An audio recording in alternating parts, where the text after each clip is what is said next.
We spotted this fantastic Jubilee activity from Caroline Shilson at Hartlepool Art Gallery and thought it would be a great activity for children to try at home or in the classroom to celebrate the Queen's Platinum Jubilee.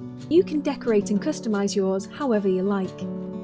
I've used a large piece of cardboard, PVA glue, paint, a paintbrush, scissors, a pencil, glitter, white tack, some felt and some sticky gems.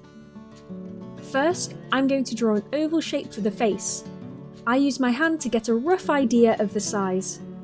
Then I stuck some white tack on the other side of the cardboard and poked a hole through with a pencil, then cut out the oval starting at the hole.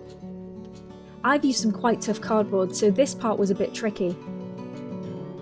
Now I'm roughly drawing the shape of the hair and crown, the body and the crown jewels. This doesn't need to be perfect at all. I'm definitely not an artist.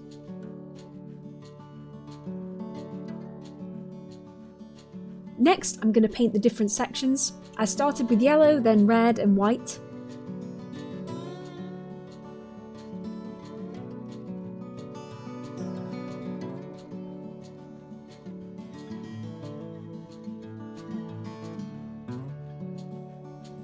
It's definitely going to need a second coat when the first layer is dry.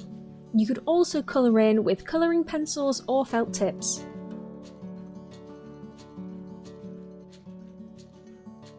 Here I'm cutting out the white hair using felt to add a bit more texture. Then I'm going to glue this to the cardboard using some PVA glue. Once the glue and paint dried, I trimmed the felt and got started with the glitter and gems. Here I spread some PVA glue onto the sovereign orb, then sprinkled on some gold glitter. Because glitter tends to get absolutely everywhere, I pulled out a tray to catch some of the stray bits. Next, I took the sticky gems and added them to the crown, orb and scepter. This isn't at all accurate, it's just something fun to make the cutout stand out. And that's how to make this Jubilee cutout. Thanks again to Caroline Shilson at the Hartlepool Art Gallery for sharing this. And subscribe to the channel for more activities.